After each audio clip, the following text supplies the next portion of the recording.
Male stress urinary incontinence is a common condition for men who've suffered a pelvic injury or who have survived prostate cancer, and though it's not life threatening, it can affect the quality of life for those who are living with it. And joining me today to discuss male stress urinary incontinence and how we can help folks is Dr. Jaspreet Singh. He's the co director of Men's Health and Urology Services at Montefiore, St. Luke's, Cornwall. This is Doc Talk presented by Montefiore, St. Luke's, Cornwall. I'm Scott Webb. Dr. Singh, it's so nice to have you back on today. Today, we're going to talk about male stress urinary incontinence, and that's a mouthful, but we're going to talk about what that is and who suffers and what you can do to help. So let's start there. What are the causes of male stress urinary incontinence? Yeah, Scott, before we get into the causes, let's define what incontinence is. So, simply put, incontinence is the involuntary loss of control of urine. And there's various reasons for that and categories of incontinence. And we'll primarily discuss stress incontinence, but to be complete, the other more common urine incontinence is what we call urge incontinence, where one may have the desire to find a bathroom quickly, urgently, and then on the way to the bathroom have a loss of urine.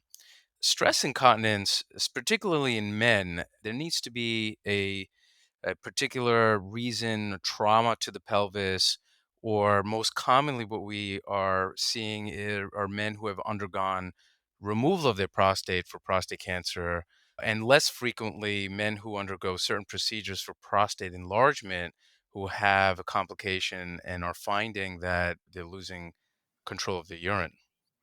Yeah, I see what you mean. And as you say, we could do a separate podcast on the other type of incontinence, but today, male stress urinary incontinence. So it seems obvious, but with an expert here, might as well ask what are the signs and symptoms? Right. So stress incontinence, unlike the urge incontinence, is primarily caused by some sort of activity that increases abdominal pressure. So, although stress, Scott, we may say stress like physical or mental stress that incontinence causes, but what is happening is that the bladder, think about it as a balloon, has a neck or an opening where you blow up the balloon. And in this case, you have the male urethra, which is the tube that drains the bladder. And there's a muscle that's at the opening of the bladder that is primarily in charge of keeping the urine within the bladder, as same way that you pinch off the opening of a balloon so that air does not escape the balloon. And with prostate removal, because of how close that muscle is, what we call the urinary sphincter, and how close that is to the prostate, that sometimes can get damaged. And so what happens is, because that muscle is damaged, perhaps it's weakened, and less frequently just the loss of control of that muscle leads to urine not being able to be stored effectively within the bladder. So any sort of pressure, coughing, laughing, as simple as even getting out of a chair and standing up, creates pressure on the bladder. Muscle is not tight enough, and what happens is then there's escape of urine, and what men experience is an embarrassing leakage of urine. Perhaps in, in certain situations that you're not necessarily ready for, perhaps hanging out with grandchildren or maybe presenting to a company, a meeting or something like that. So it can be quite embarrassing. Yeah, I am sure. And, as a guy in his mid 50s, I'm sort of following along here thinking, yes, I can think about embarrassing situations where it really wouldn't be convenient. So I'm just trying to think about, so who's at the highest risk, right? So it's men who've suffered some sort of trauma or prostate removal or related to their prostate. Is there anybody else? And if it's just limited to those folks, what do you do to help them? Right. So those are the most common situations. Infrequently, we may have patients that have had radiation therapy for prostate cancer. And this was more kind of a historical completeness sake, where seed implants were placed for prostate cancer treatment. Now, we don't typically, that's not a very common way we're treating prostate cancer this day and age, but perhaps seeds were put in close to where the sphincter is and can cause laxity or weakness of the sphincter muscles. So some patients who have had radiation therapy, we talk about trauma, specifically talk about pelvic fractures, motorcycle accidents, things like that, where the pelvis itself is fractured, causes a shear trauma to the sphincter and can't recover. But all in all, that typically is the most common scenarios that we see patients. And then very infrequently, men who have spinal cord injuries who now have some sort of neurologic deficit where the sphincter is not working. Yeah, so let's talk about then what either guys can do to help themselves or you can do to help them. Is there any behavior, lifestyle things that could change that maybe don't ride motorcycles? I don't know. I don't want to judge. But in general, is there anything we can do? Is there any sort of like physical therapy or anything like that? And then what do you do when you come in? What do you do to help? Yeah, so there's a whole slew of options that we have now. Before we even intervene as clinicians, often patients will cut down their fluid intake as a way of avoiding making a lot of urine, which, as you can understand, is not the healthiest approach to managing urinary incontinence. You can't dehydrate yourself. But initially, men will then manage with some sort of pads or depends to help capture the leakage of the urine. That in itself can be cumbersome where you have to be able to keep up with the incontinence. And then also, you may not be able to travel with a supply of sanitary pads, or you may have to change the way your trips are planned around this managing the incontinence. There are also condom catheters. Men will purchase a condom catheter apparatus that's placed over the penis so that the urine will then drain into a tube, which then is captured into a external bag, often is attached to the leg, in trying to avoid the pads and depends issue. Also, men will can try to manage with an external clamp, something we call a Cunningham clamp. And just to kind of put a picture to what I'm talking about, it's essentially like a clothespin that goes over the penis to compress the urethra from the outside to prevent leakage. So these are kind of initial strategies, although of course you're talking to me as a urologist and as a surgeon. Sure. These are just kind of, I would consider, like a band-aid to the actual problem, and there are surgical ways we can address urinary incontinence, which we'll get to in a second. As far as initially after prostate is removed, I often counsel patients on performing Kegel exercises. Many of my female patients understand, perhaps after giving childbirth, they're counseled on squeezing that muscle that is in the pelvis. As you're urinating, you can stop the flow of the urine, relax, stop. So that muscle is what we're exercising. That's the pelvic diaphragm that is being exercised through Kegel exercises. And I often will tell patients that you can't do many of them, where it would, every few hours, try to get in 10 reps, 3 sets, something like that. There's slow squeezes, long squeezes. So we work with patients on understanding, how Kegels work.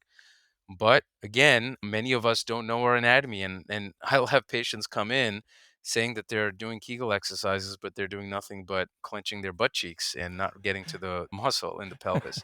Yeah. And so we have a pelvic floor therapist. There's a thing called biofeedback that we employ our patients, encourage them to see a nurse who then in real time can counsel patients, hey, that is the muscle you should be working on, something called biofeedback. So there are early exercises to help recover urinary incontinence after prostate removal, not only sooner, but at a high rate. And the data shows that Kegel exercises are best done within 6 months of prostate removal. If you go past the 6 months, definitely after 12 months, the likelihood of recovery with Kegel exercises declines quite significantly. Okay.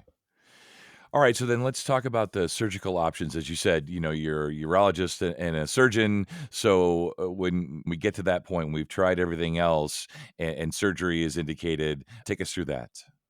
Yeah, so there are two main ways we treat male urinary incontinence or male stress urinary incontinence. And primarily the treatment options based on how severe the incontinence is. We classify into mild to moderate and then moderate to heavy. And we categorize that by the amount of pads that somebody needs and also how heavy the pads are. And so we kind of have a rough idea. So, for example, Scott, a patient who's had a prostate removed now is a year after and is talking about the lack of recovery of urinary incontinence, or perhaps initially was heavy and then now is saying, Doc, when I'm out playing golf or when I'm more active throughout the day, I need 1 to 2 pads throughout the day. And they could be as light as a liner or something that will, like a pad that captures the urine. And most often, Doc, these aren't heavy. I don't have to wring them out. So that's what we would consider kind of mild.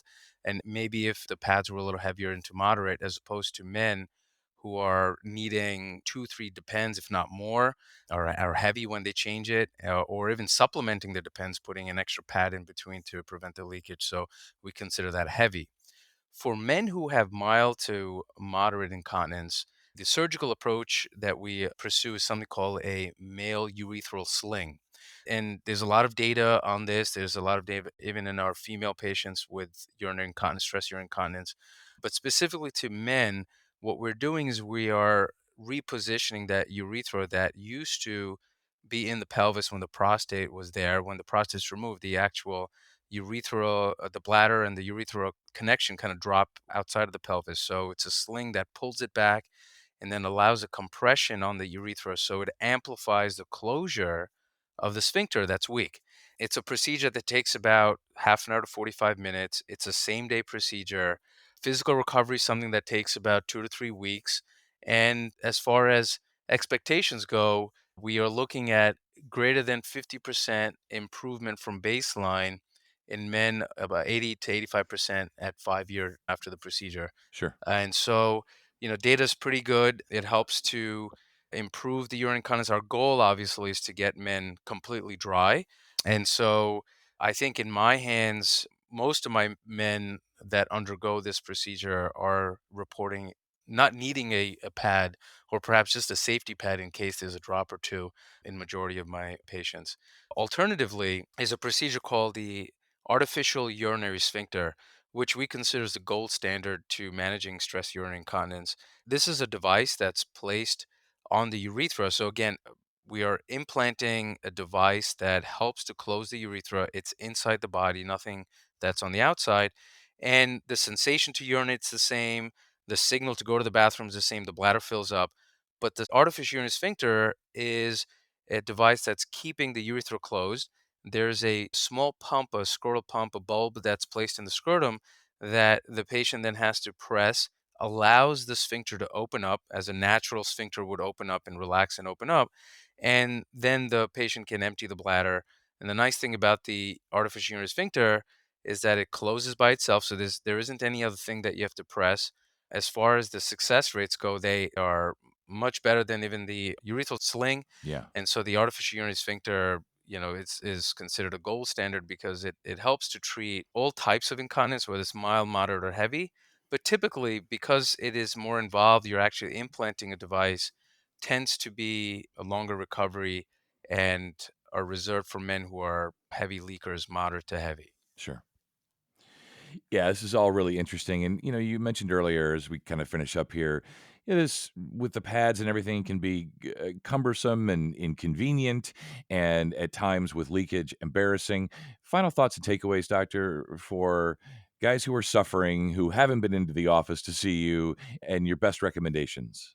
Yeah, urinary incontinence is obviously not a life or death situation, unlike prostate cancer, but it is a very high on the quality of life of men who are prostate cancer survivors. So, men who are living with these issues don't have to live this way. There are treatment options to kind of regain some of the quality of life.